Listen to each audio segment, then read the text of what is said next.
Close, but no cigar. I only smoke one cigar at a time. Some people meditate. I smoke cigars. Now, if you know anything about cigar culture or cigar quotes and sayings, you will know, obviously, that I did not come up with any of those, and no, those are not cigar utterances that came from me as a first-time speaking thing. I didn't say them first. That's what I'm trying to say. Some of you may know where those quotes came from. Some of you might not. Who they came from, who first said them. Well, we're going to explore that in this video. Let's take a look at some of the most famous cigar sayings and quotes from modern day and past public figures. You're tuned in to Smokin' Revelry.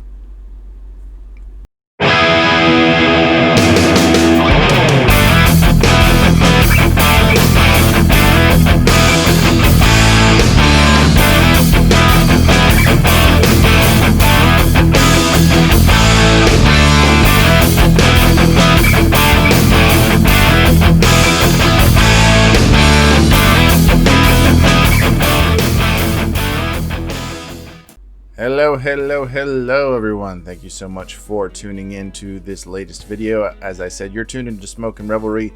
I'm your host Kyle, and we are here today to talk about cigar sayings, cigar quotes. Now, some of these quotes came from, well, the majority of them, I should say, came from public figures, celebrities, people that we've heard the names of at least one time in either our studies, our history lessons, or just from random quotes we see popping up, social media and other places we may have seen them, posters, all that fun stuff. The cigars have been a part of, not just American culture, but culture all around the world since cigars became popular to smoke, or the thing to smoke.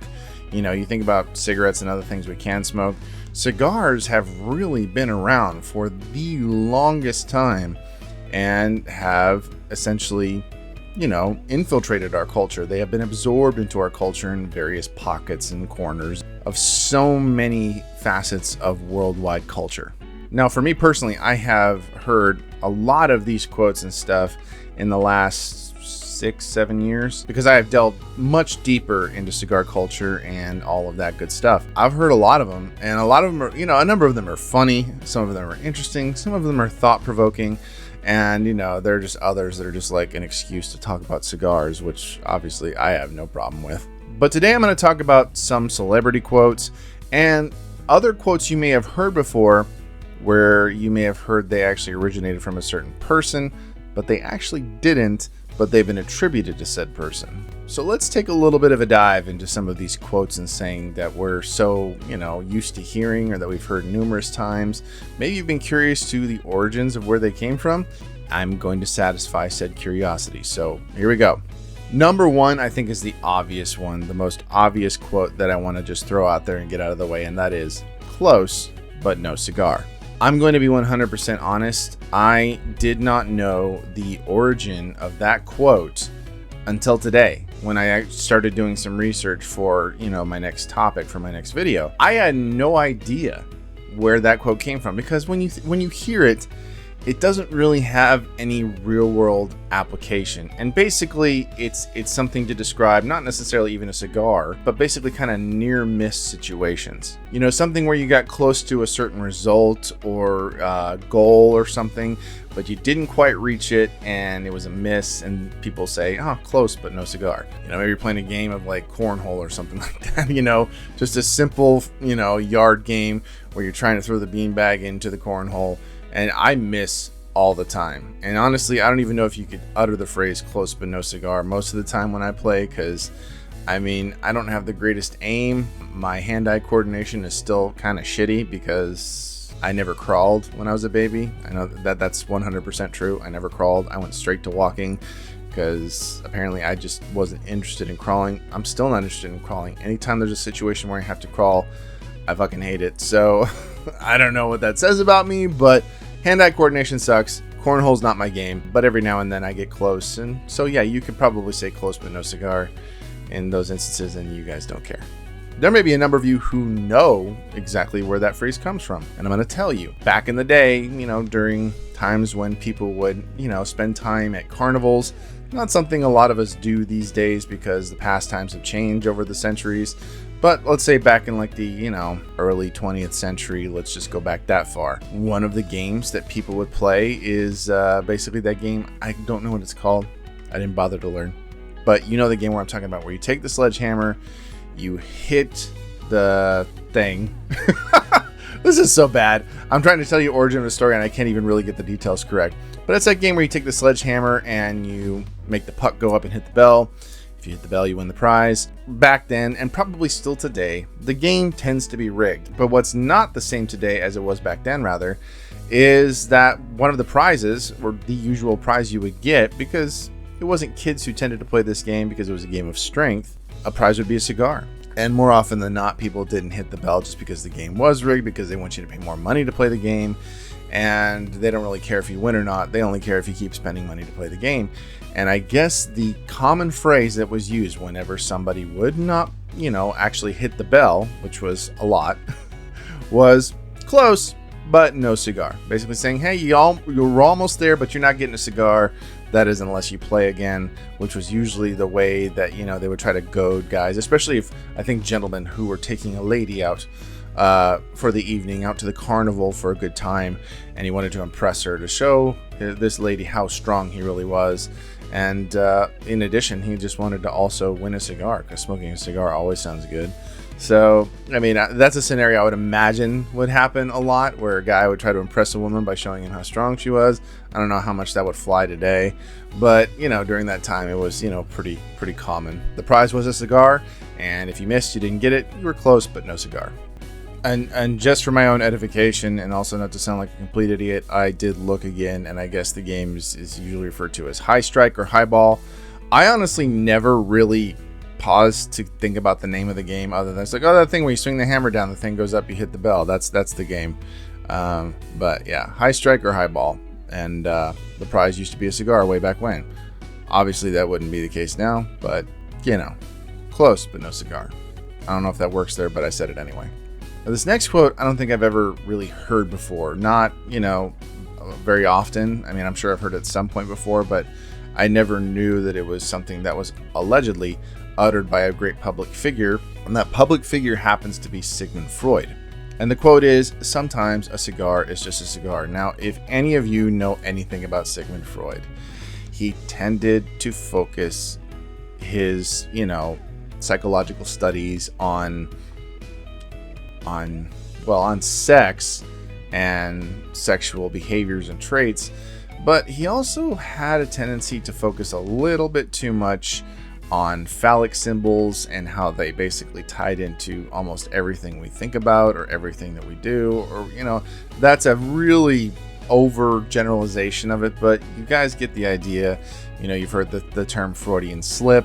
Basically, kind of, I think it's basically a way of referring to, like, you've got sex on the brain and probably a little too much. He focused on phallic symbols a lot, and it was such a common, like, I guess you could say, obsession, or just part of his thought processes, that his students, those he mentored, his disciples, as it were, they tried to find, kind of like he tended to do, they were like trying to find all of that like same meaning and stuff that he did and said. And Sigmund Freud was a very frequent consumer of cigars. I don't think I need to explain too much more than that, other than cigars could be interpreted as a phallic symbol. And I know the majority of us are going to be like, I don't give a shit, I'll keep smoking them, even if it seems like they're that. That thing we put in our mouth all the time, it could be interpreted as that. But apparently, something that Freud was credited as saying, rather, was that sometimes a cigar is just a cigar. Basically saying, guys, I like cigars. I smoke them because I enjoy them. Has nothing to do with my obsession with phallic symbols. I just like cigars. And they're like, probably muttering to themselves, yeah, sure, Sigmund, sure. Okay, Dr. Freud, whatever you say. He said he put a cigar in his mouth. However, Sigmund Freud didn't actually say that. He never actually uttered that phrase. But in 1954, a couple of authors who I couldn't find out their names, or they were not mentioned in the article that I read, they recounted the need of Freud's disciples, students, whatever, to interpret what they referred to as his obsessive cigar smoking. Like, Freud was always smoking a cigar, apparently, all the time. And so they felt like that needed to be interpreted or was open to interpretation. And apparently Freud was credited as saying sometimes a cigar is just a cigar, but he actually never said that. As I read a little further, the authors in question were Robert B. Farragher and Fritz F. Hyman. Terrible last name. Sorry, I couldn't help myself. We're talking about a doctor who interprets sex and sexuality, okay? So I had to. It was just, I walked right into it. I had to deliver.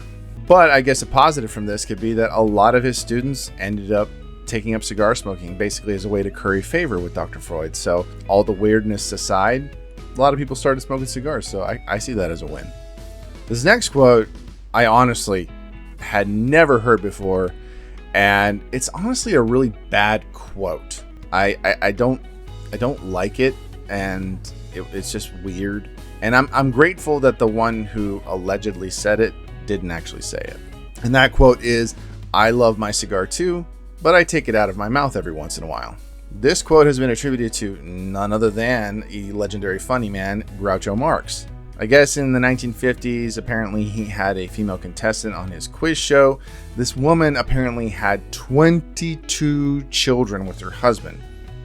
Just the one man, 22 children with this particular man. Long before the Duggars ever made it popular. The quiz show in question is You Bet Your Life, and this woman kind of went on to say how much she loved her husband and her children, and her love for her husband led to having so many children, etc., and just kind of the love and joys of motherhood and being a wife and all of that, very wholesome stuff. And apparently Groucho Marx allegedly said that quote I mentioned before, "I love my cigar too, but I take it out of my mouth every once in a while." It is an overtly, sexualized quote, at least from my vantage point, like the idea of just like, you start thinking of conjure images of foreplay and, what things that lead to, the act that produces children and, but thankfully, Marx never said this. Groucho Marx never said this quote. Review of the episode showed that there was no evidence of this having been said, and Groucho Marx vehemently denied that he ever said it. I'm pretty sure I would too, especially if I hadn't said it. In particular, he denied it in an interview with Roger Ebert years later, but I mean, it's still kind of funny. Not appropriate at all, but funny. I mean, we say far worse things today, but at that time, that would have been like a very scandalous quote, I think. Another cigar quote that I honestly had never heard before, but it's been attributed to a very famous public figure, which you will all be familiar with, and some of his other quotes about cigars. And that person is Mark Twain. And the quote that has been credited or attributed to him is, "I never smoke more than one cigar at a time," which I think that goes for pretty much all of us, most of us. I think there's only ever been a couple times in my life where I had like 2 cigars that I was smoking. Like, I wouldn't say simultaneously because that's not really what was happening, but I would alternate. I had lit 2 cigars at the same time. Why, I can't explain to you, but I was smoking 2 cigars, I guess you could say, back to back, alternating in between each other. And it wasn't really that enjoyable. It was just, why I haven't done it since, but that's besides the point. But allegedly during his 70th birthday on December 5th, 1905, at a place called Delmonico's, which is a restaurant in New York City, as a way to demonstrate his restraint when it came to smoking cigars, apparently it has been said, allegedly, that he said that "I have made it a rule to never smoke more than 1 cigar at a time." However, after some research was done in the San Jose Evening News from an article on March 25th, 1904, it references another article in the Cincinnati Times-Star that read a physician saying, "I suppose," speaking to one of his new patients, "that you exercise judgment in the matter of smoking. You do not indulge to foolish excess in it." And "No, indeed," replied the patient, saying, "I never smoke more than 1 cigar at a time." Now, it's entirely possible that both Twain and this unnamed individual have expressed similar sentiments close to the same time or at different points. It doesn't really matter. It was not Mark Twain who said the quote, although I'm pretty sure it's a sentiment he wouldn't argue with were he still around today. If we were to ask him, "Did you say this?" or at the very least, "Do you agree with the sentiment?" he'd probably say, "Well, yeah, of course. Why would I smoke more than one cigar at a time? I can't enjoy, none of us can really enjoy more than one cigar at a time, truly being able to enjoy each individual cigar on their own. So, because it'd be too much of a back and forth, as I can tell you from experience. So, anyways, Mark Twain didn't say that. However, there are some things that Mark Twain apparently did say, and I don't see anything disputing this, but here are some quotes from the brilliant thinker and author. Eating and sleeping are the only activities that should be allowed to interrupt a man's enjoyment of a cigar. I more or less agree. If heaven has no cigars, I shall not go there. Don't know if that offends some religious people, but it's just a quote. He's just saying he's hoping there's cigars in heaven. It has always been my rule to never smoke when asleep and never to refrain when awake. There you go. And going back to Dr. Freud, apparently this is a quote that he actually said, that it has no dispute to it. Cigars served me for precisely 50 years as protection and a weapon in the combat of life. I owe to the cigar a great intensification of my capacity to work and a facilitation of my self-control. Well said, Dr. Freud. Well said. Kind of sticking to some more historical figures, I'm going to utter a few quotes that I found amusing, entertaining, and very poignant. George Washington to the Continental Congress in 1776 said, "If you can't send money, send tobacco." Yes, sir, Mr. President, sir.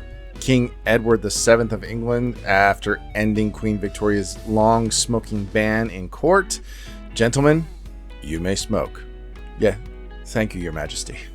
Victor Hugo, the author of Les Miserables and also of a number of very important and classic bodies of work, said, "Tobacco is the plant that converts thoughts into dreams." I mean, look at me.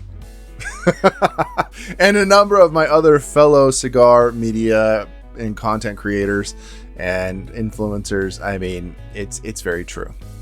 I love this one by Ulysses S. Grant, one of our former presidents, said, "Cheap cigars come in handy. They stifle the odor of cheap politicians." I fucking love that. This guy was a cigar smoking machine, okay? Like, after the Civil War, I guess there's a story I heard that they came upon some kind of building that was like basically reclaimed after a battle or after the war was over, that had like, I guess 10,000 boxes of cigars or 10,000 cigars, I can't remember which one, and he took every single one, and I think it was well earned. So I mean, this was a guy who was a general during the Civil War and helped preserve the Union, so I can't argue with that. I drink a great deal, I sleep a little, and I smoke cigar after cigar. That is why I am in 200% form, and that is from former British Prime Minister Winston Churchill. Yes, sir. Thank you, sir. And I think this is a quote we've all heard from the same man, Winston Churchill. "Smoking cigars is like falling in love. First, you are attracted by its shape, you stay for its flavor, and you must always remember never, never to let the flame go out." Amen, sir. Thank you. Moving into some more, public figures, a little bit more of the modern age, like within the last, 100 years or so. I love this quote from Frank Sinatra that says, "Fresh air makes me throw up. I can't handle it. I'd rather be around 3 cigars blowing in my face all night." Oh my gosh, was there anyone more legendary than Frank Sinatra? I swear, man, the guy he was the original, really just the original crooner. Brilliant, just very talented man, actor, singer, all that good stuff. I love Frank Sinatra. We'll forever love Frank Sinatra. This next one is going to come with a video clip that I'm sure many of you have seen, and it is from the man, the myth, the legend, George Burns himself. "If I had taken my doctor's advice and quit smoking when he advised me to, I wouldn't have lived to go to his funeral." Oh, I fucking love that. With that quote having been read, here is an absolutely hilarious clip of George Burns on the Johnny Carson show, pretty much talking about the same thing, but it's way funnier. What number of cigar is this for you today now? This is my 10th or 11th cigar. I smoke between 15 and 20 cigars a day. Yeah. And it's very exciting. Hasn't your doctor said to you, now, George, My doctor is dead.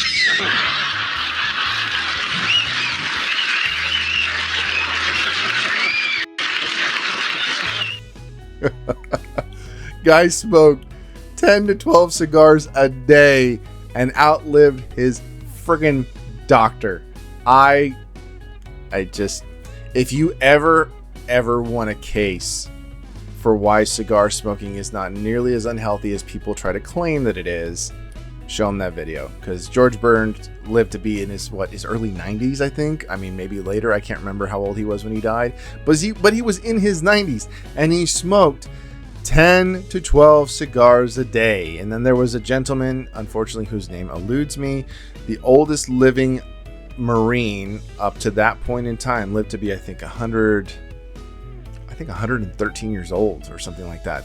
He lived to be old, okay? And he smoked about the same amount of cigars a day, anywhere from 10, 12, 13, something like that. And the man lived to be like over 110 years old, if I'm not mistaken. Legendary. One of my favorite actors ever to grace the silver screen or the stage, a man by the name of Raul Julia. I love him and everything he did. Even the first thing I think I ever saw him in was The Addams Family, where he played Gomez Addams, and he was hilarious. Raul Julia was a brilliant actor. May he rest in peace. I truly wish he would have lived longer, because there was probably so much more brilliant work he could have given us. But I even loved him in Street Fighter when he played M. Bison. I think he was the best part of that movie, if I'm being 100% honest. And his quote of smoking cigars, long way around the barn, is, "Why pay $100 on a therapy session when you can spend $25 on a cigar? Whatever it is will come back. So what? Smoke another one." Yes. Gracias, Mr. Julia. We appreciate you and your body of work, and you are dearly missed. And yes, anyways. Demi Moore is quoted as saying, "There's something about smoking a cigar that feels like a celebration. It's like a fine wine." Amen to that. There's a quality, a workmanship, a passion that goes into the smoking of a fine cigar. Yes, thank you, Ms. Moore. We all wholeheartedly agree. And then one of my favorite cigar quotes, I mentioned it at the beginning of the video, is by honestly one of my favorite actors of all time. I have watched him since I was a kid. He's brilliant. Everything from the Beauty and the Beast television show with him and Linda Hamilton, to Hellboy, to all the various other movies I've seen him in. I sadly did not get into Sons of Anarchy, but I heard he was brilliant in that. And that is, of course, Ron Perlman. Some people meditate. I smoke cigars. I could not agree more. And it's pretty much on that thing behind me that my friend Cigar Show Tim gave me for one of my birthdays. But they add a little bit at the end, and drink whiskey. I don't know if he was the one who originally say, some people meditate, I smoke cigars. I'm pretty sure he was, but it's actually kind of right there. I wasn't even thinking about that. I forgot that was there. Sorry, Tim. Sorry. Anyway. So those are some of the more famous and well-known quotes, as well as some others I'd never heard before that, had some mythology behind them as to who actually said them, who originally said them or didn't say them. And some of those, famous cigar quotes that, a lot of us have heard and are brilliant, and I love them. A couple of them, I'd never heard before from some of the celebrities and, historical figures. I think it is very clear, abundantly clear, that cigars have absorbed themselves into so much of our culture, and they are part of our history. And I think that is wonderful because, some people would see them as a vice. Personally, I don't see them as a vice. At least not for me. I see them as something to be celebrated and enjoyed, and a tool to help celebrate and enjoy life. I think that all of these quotes, these sayings, these various things are proof of that. And cigars are honestly a wonderful, lovely, and luxurious tool to help celebrate life. When you boil it all down, that's what they are. So, salud, mi familia. Anyways, guys, I hope you enjoyed this video of cigar quotes and some of their origins and history. I had fun kind of reading through them. A couple of them made me laugh big time, just kind of added to my enjoyment of this particular topic. So again, I hope you also enjoyed them as well. Please be sure to give this video a like, drop a comment. I reply to every comment that is left for me, and I appreciate you guys very much for supporting the channel. Please subscribe if you haven't already, because I got a lot more cigar content coming your way. And I appreciate you guys for all of your support every single day. Thank you guys again for tuning in. I hope you guys are all staying safe and healthy and keeping it smoking as always. And of course, I will see you guys next time.